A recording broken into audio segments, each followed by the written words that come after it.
listening to the GM Shuffle with Michael Lombardi, presented by DraftKings and VSiN. Here is Femi Abebefe.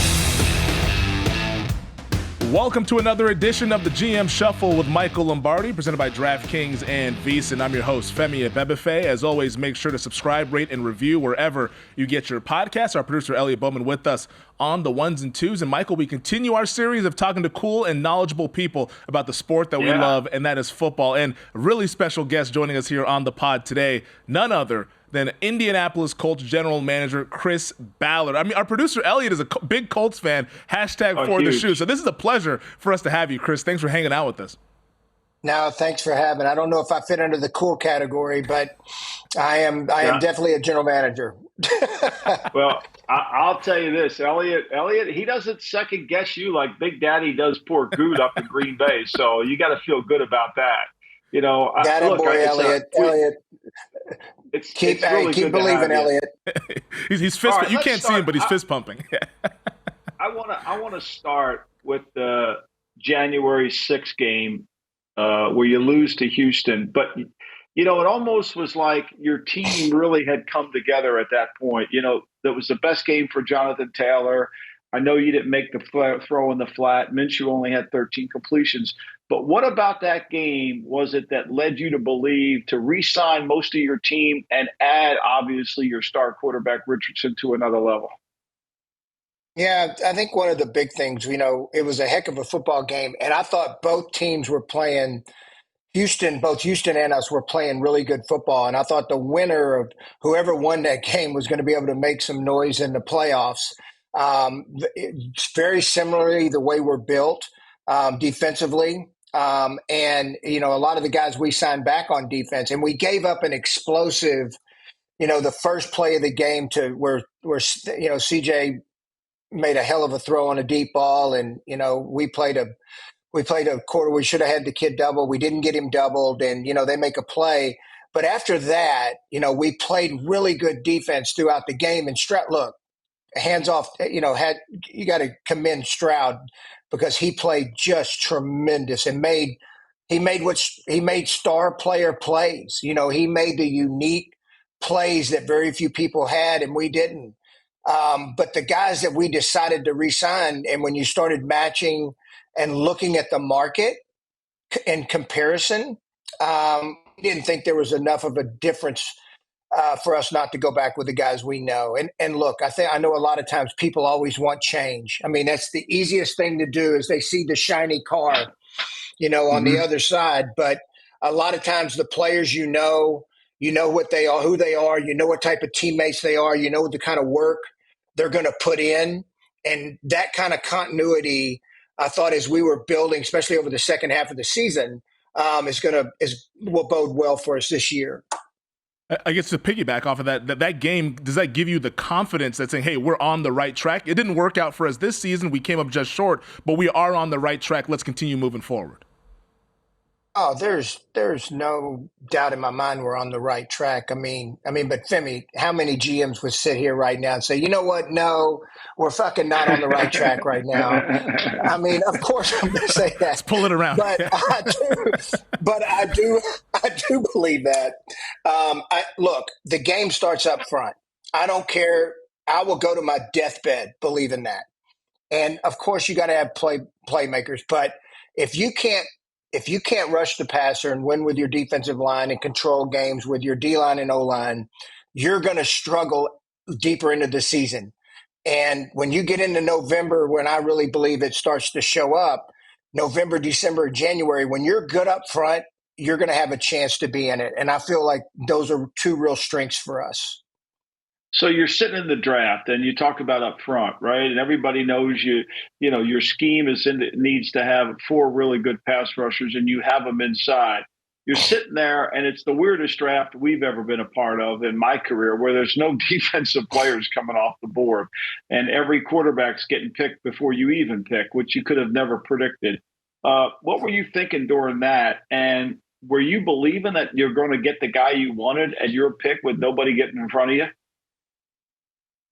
No, actually, I'd done a segment on Rich Eisman, you know, on Rich's show probably a week before the draft, and he had brought up, there's a chance 6 quarterbacks go off. I said, Rich, there's no if you can make that happen, I'll come on your show every week. And the second the 6-1 came off, I get a text from him.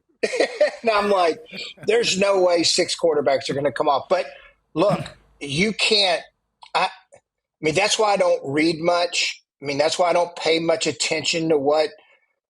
I mean, I hear it and, you get a feel. But at the end of the day, you have all these people that are trying to guess what, and that's exactly what it is. Guess what's going to happen. Nobody knows. And if they say they knew, they're lying. Nobody knows. And so you prepare and hope for the best in any draft. I mean, like Mike, and you know this as well as anybody, you need a little luck. There has to be some luck involved. I don't care what anybody says. You've got to get a little lucky. And we felt like we got a little lucky. Yeah. Well, I mean, nobody thought Atlanta. I mean, I make fun of Atlanta all the time on the pod. Nobody thought Atlanta was going to pick a quarterback after giving $100 million to a starting quarterback. I mean, we've been in the league too long. Owners typically, when they give out $100 million, they don't want to double up, especially at the quarterback. So I don't know how anybody. I know there was words out there that Atlanta could have taken him, but it made no sense the day they did it. It makes no sense on June the 19th. It'll make no sense on September. But that's what they did, and you're the beneficiary because every time the pick slid down, you were able to get a pass rusher who's going to come in and really contribute to your team. We drafted Charles Haley in 1986, and we went to minicamp, and Walsh watched him practice, and he came back in and he told Bill McPherson, just teach them. We're just going to use them. And the league was different then. We were a down and distance league then. Now we're all about formations and personnel groupings. But he was like, we're just going to rush him on our third down nickel packages. And he made a difference in our team, which is what I think Latu can make for your team, with your pressure inside. And if you get the lead, the way Taylor was running the ball at the end of the year, that's a deadly combination. No, and look, I give Shane a lot. Like Shane's really unique. He's got a nice way about him in terms of toughness and then understanding what the team needs. And he understands how to manage a game. He understands, what we have at his disposal to play with. Like one of the things I love, and Coach Reed was like this when I worked with him. Like Andy never bitched about what he had. Like, hey, this is what we got. There's a way to win with what we got. Let's figure it out. And Shane's got a similar way about him. Like when Anthony went down, I mean, there couldn't be two polar opposites in terms of their talent level and what they can skill set than Anthony Richardson and Gardner Minshew. And I mean, in midstream in the game, it just flipped. And that takes a real talent on a head coach's part and an awareness to know, like, I'm not just trying to ask him to do what Anthony could do. I'm going to do what Gardner can do. And to me, that's a real strength when you have that in a coach. I do want to ask you about Anthony Richardson, but I want to go back to the draft here because I think for most fans, when they see you draft Latu out of UCLA, a pass rusher, they think, oh, they're drafting this guy to go ahead and go after C.J. Stroud, to go after Trevor Lawrence. How much of an emphasis, and is there an extra emphasis on drafting with your division in mind? I mean, look, you've got to win your division before you can. I mean, that's before you can really move forward. And I mean, sure, you can get in as a wild card, but we know that that's, a harder route to get to the Super Bowl where we want to go. And I don't think you can ever have enough good defensive linemen on your team that can rush. You can't. And you don't pass up good defensive linemen. You just don't. You don't do it. If there's a good, even if you got them, you just keep taking them. It's a long season. I think the impact of the 17th game. Big. I mean, that's extra snaps that are going on these guys. And if you're asking them to play 60, 70 snaps a game, I just think that's unrealistic in today's football, especially with the way the ball's been being thrown around, as much as the ball's being thrown right now. So you need to have 8, 9, 10 guys that can rotate in and stay fresh. And it's a long season. And I promise you're going to need every single one of them to play. I couldn't agree more. I mean, just ask the 49ers. I mean, we have won two more Super Bowls if the game, if their defensive line doesn't run out of gas in the fourth quarter. They give up a 10-point lead against the Chiefs, and then they give up the lead this year and lose it in overtime. So let's talk Richardson for a second. When I watched him, my first exposure to him, I thought, Jesus Christ, this guy's going to be the Heisman. This is the Heisman Trophy winner. I thought he was unbelievable. And then his senior year, it was so erratic that I really couldn't get my head wrapped around it. What was the moment for you where you said, forget the tape. There's too much talent here for me to ignore? Well, I mean, look, right after the combine, it was hard to deny what he did. But then when we went and worked each player out, and they all were unique in their own way, and then knowing where we were in the draft at number 4, and then having a head coach that, I mean, this is the one thing about Shane. So you've gone, he's coached Phillip Rivers. He goes to, and then they moves on and comes here, and they draft I'm having a blank. I'm tired. The kid with the Chargers now that's so Justin good. Herbert. Herbert. Yeah. Herbert. They draft. So he adjusts to Herbert. Then he goes to Philly, and they got Jalen Hurts. All right. So to watch him change the offense to fit the skill set, it was really what helped me even buy in more with Anthony, because he saw what he could do with Anthony. And Mike, the one thing that I was surprised about, and I saw it on tape in spots, but he is really poised. Anthony's got tremendous poise. There's no panic in him. Usually you would see some, like with rookie quarterbacks in the passing game, when they drop back in the pocket, the first indication is to take off and run.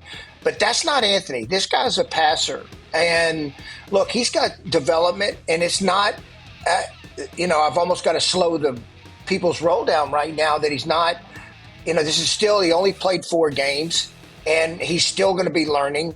But this guy's a natural passer, and that's probably one of the things that really excites me the most about him. All right, well, we'll continue the conversation on the side. Let's take a quick break. This is the GM Shuffle.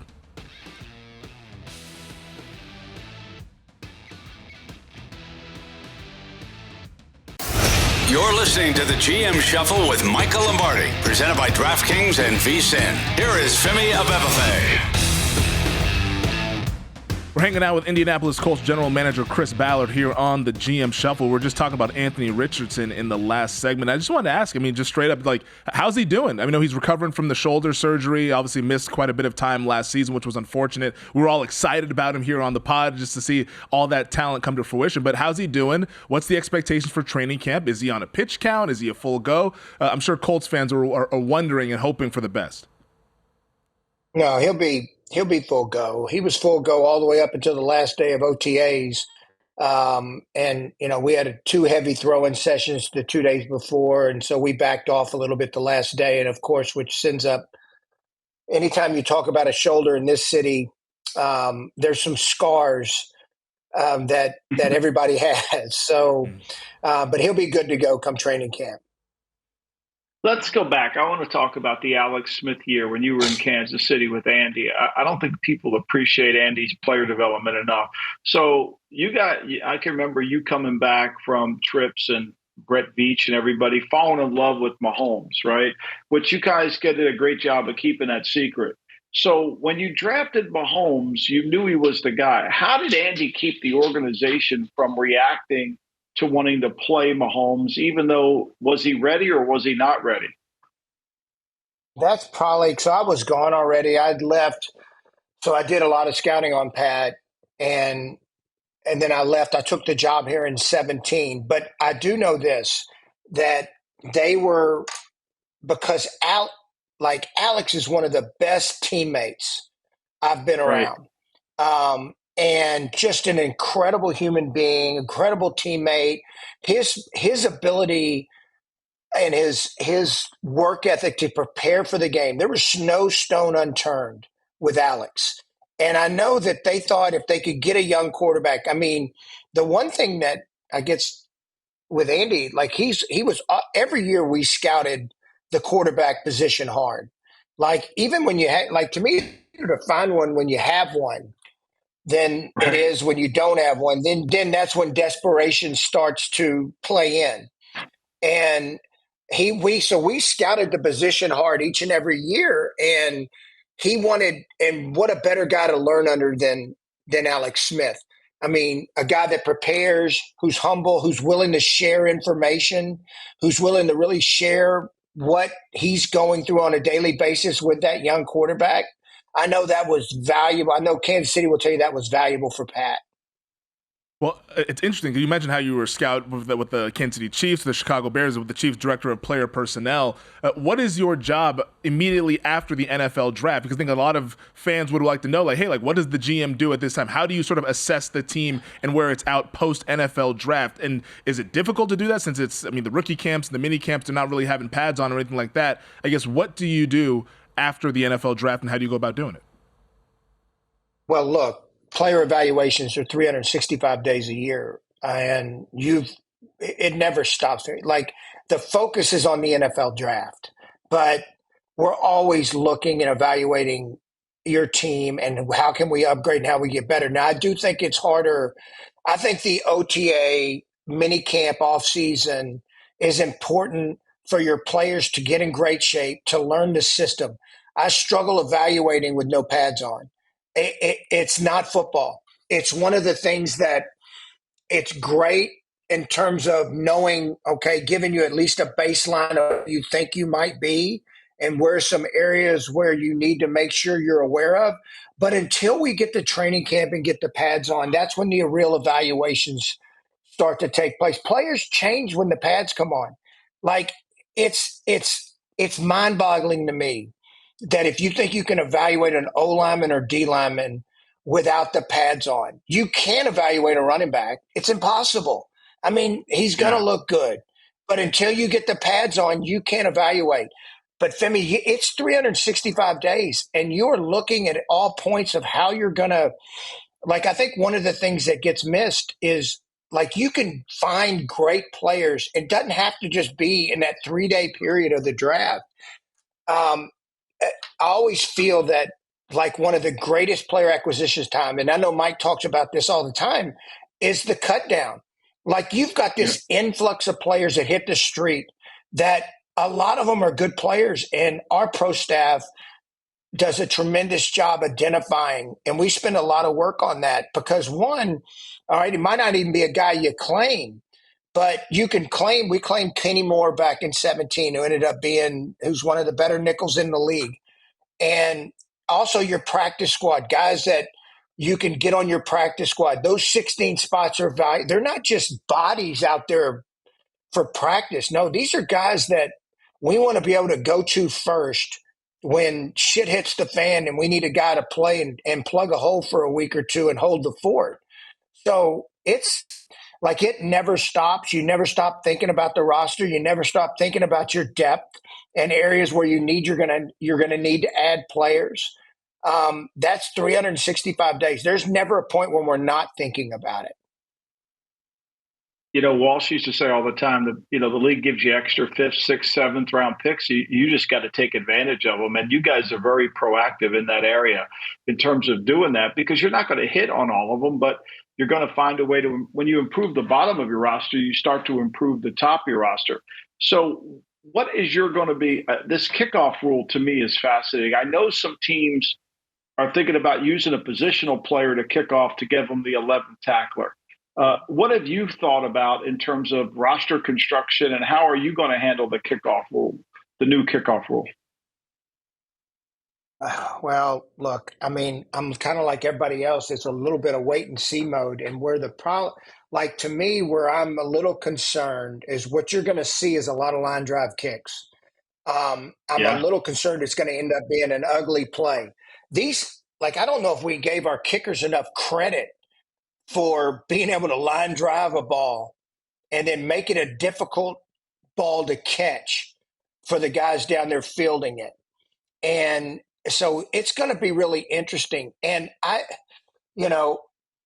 there's some things I'm concerned about, Mike. Like one, do holding penalties go up? All right, so you're putting guys close together, and to hold the block that long, I don't care what anybody says. It's going to be hard. You need athletes to do it. Yeah. I know everybody talks about the bigger bodies, but a bigger body's not going to be able to stay and run with a guy for that amount of time. So I think there's going to be a lot of trial and error as we go along. I think you're going to see a lot of line drive kicks early.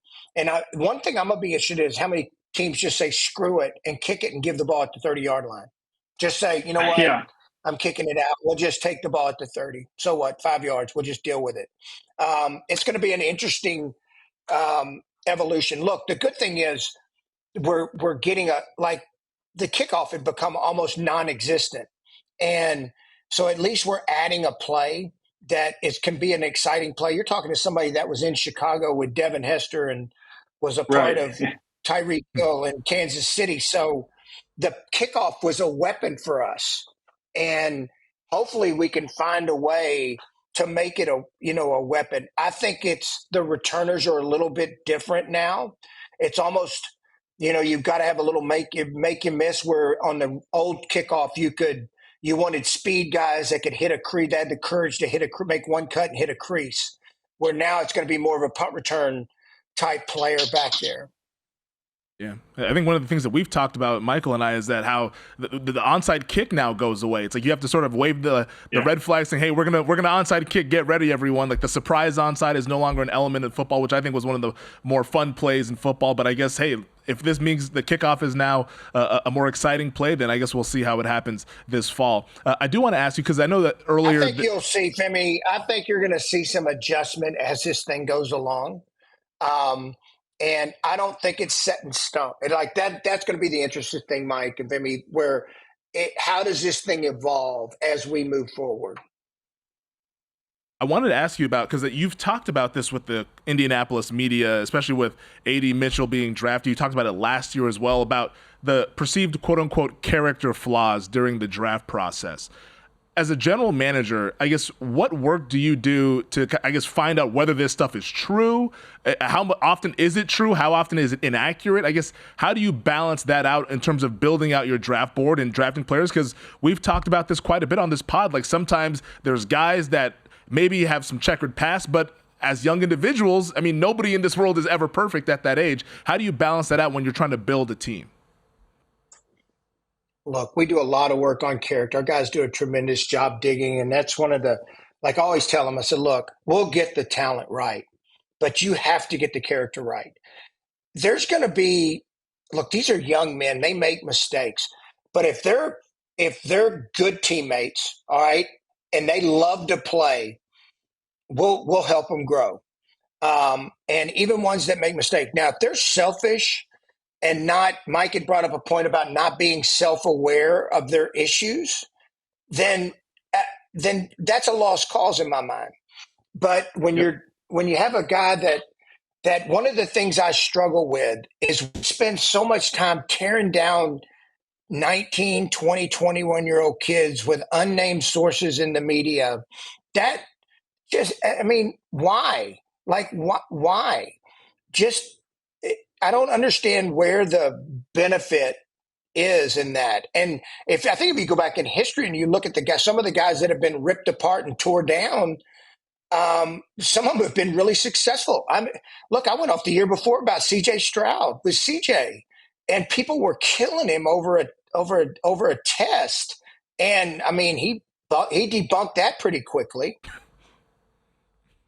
Yeah, I mean, look, you guys have done it. I mean, think about it. You've done a great job when you were in Kansas City, taking some guys that a lot of people weren't sure were going to be worked out. Let's be clear. Kelsey wasn't exactly on everybody's list as a high guy, and you've done a good job. How many Kansas games are you going to attend this year, Chris? Chris's son is the quarterback at Kansas. That's why I asked that question.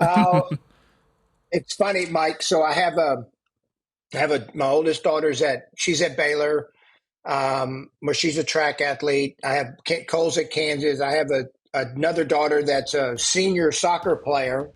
And then I have a son that's a junior that's going to play football. Then I have a ninth grade daughter that's also a soccer player. So my wife made a spreadsheet the other day, kind of listing how we're going to get to see all this stuff. So without pissing one of them off, going to someone else's game. Get those frequent flyer miles up. We're going to hang out with Chris Ballard for one more segment on the other side. This is the GM Shuffle.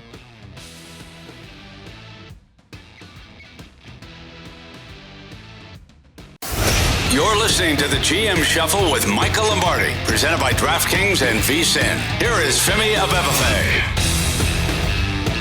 We're hanging out with Chris Ballard, Indianapolis Colts general manager, gracious enough with his time to hang out with us for another segment here. And I wanted to ask you, because the big thing right now in the NFL world is a lot of these quarterback contracts. We just saw Trevor Lawrence get a massive contract about 10 days ago from the Jacksonville Jaguars. There's a lot about Dak Prescott, Tua, Jordan Love, et cetera, et cetera. If all goes well with your guy, Anthony Richardson, maybe a couple years, 3 years down the line, we could be having this conversation about you guys extending Anthony Richardson. Do you start getting prepared for that stuff now? Because with the TV deal, I mean, this could be $70 million, $75 million by the time Richardson is eligible for extension. How do you, I guess, get prepared for that now to make sure that this is not going to be something that hampers your guys' ability to build a team in the future? Yeah, well, look, you've got to be 3 years in advance with about everything you do in today's world.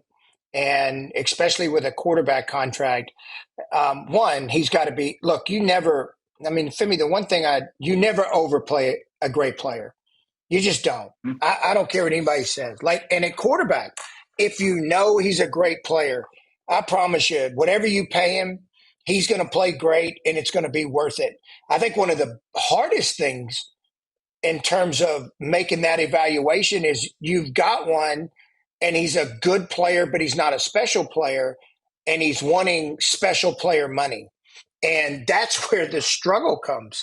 And so if you know you've got a great player, you're going to budget correctly in 2 or 3 years in advance to make sure you have the flexibility to be able to get him under contract. The real struggle comes with the decision that if he's good, but he's not special, all right, then how do you bridge that gap? Because none of them, they all want to set the bar, to be the highest paid, no matter where they rank in the equation. And then they play upon your desperation. That's the hardest dilemma, I think, for teams. It's not necessarily paying him the big money. It's making the right evaluation on, is he really the difference maker that you're going to win a Super Bowl with?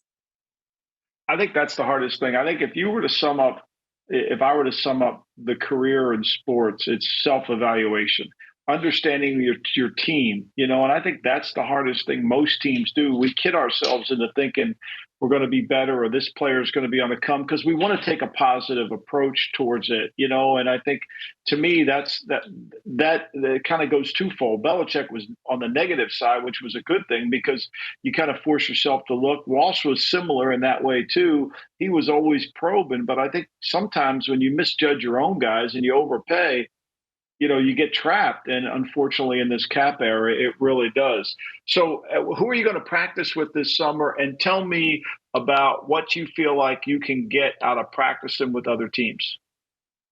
I think it's great. So we're going to have a couple. So we're doing Arizona and Cincinnati. Oh, wow. Yeah. So we've got Arizona coming here, which is good because defensively, they're gonna give us something, our offense, something, a 3-4 look, which we're gonna see in our own division. Primarily, Houston's like us, and it appears that BC, see how flexible Tennessee is, but Jacksonville runs a little similar scheme, so it gives us a chance to work against a 3-4 team. And then the Bengals are a talented football team. They're right down the road, and we know we kind of know each other because we've played them a few times in the last few years, but we'll get one day a really good practice. Here's why I like those scrimmage situations, because we can control them. And you can get your starters great work during that time. And it's full speed. Now, it's not live tackling to the ground, but it's full speed work. The intensity of those practices cranks up the game-like atmosphere. Look, I would love to tell you that there's no doubt every team in the league can crank it up that way each and every day in training camp. But, that's not – I just don't think that's real. They'll practice hard. But really to get game time intensity, I think those scrimmages are really good. And we can really get a look not only at the players we like, but also our young players against good players. That's important. Like in a preseason game, watching a guy play great in the third and fourth quarter against third and fourth string guys, okay, that's great. But how's he going to match up when we put him versus the better players? And teams aren't playing their players in the preseason as much, so it's hard to get an evaluation versus good people. Yeah. No, I honestly, I say this as a fan of the sport. I would pay to watch these inter-squad scrimmages. Like, the preseason is one thing, but like you mentioned, not many guys are playing in that. When it's ones against ones in August, like I would sign up for that. Now, I don't know if the NFL would ever do it or broadcast it, but I'd sign up for that. I think that's what fans want to see, I think, in the lead up to the regular season. No, it's I'm great. sure And we have training, like oh yeah, no doubt, Mike. If we could sell it, we would do it. And it's great. Like our training camp facility, we got teams every year that want to come to us because our setup's so good. And we'll get 8 to 10,000 fans out for practice both of those days. I mean, it's a fun, lively environment, and it's a great 2 days of practice. Well, Chris, we appreciate you being here, man. Go enjoy your day today. We appreciate you coming in on your off thank time. y'all. And thank you for spending the time with us. We really appreciate it. We're rooting for the Colts. Elliot reminds us every week. Appreciate and hopefully everybody stays healthy. Keep them positive, Elliot. Elliot for the shoe here on the GM Shuffle. That does it for this edition of the GM Shuffle. Thank you to Indianapolis Colts General Manager Chris Ballard, for Michael Lombardi, Thank y'all. for our producer Elliot Bowman, who's hosted on the ones and twos as always. Make sure you subscribe, rate, and review wherever you get your podcast. We'll see you guys later this week. Until then, we'll see you guys. This is the GM Shuffle.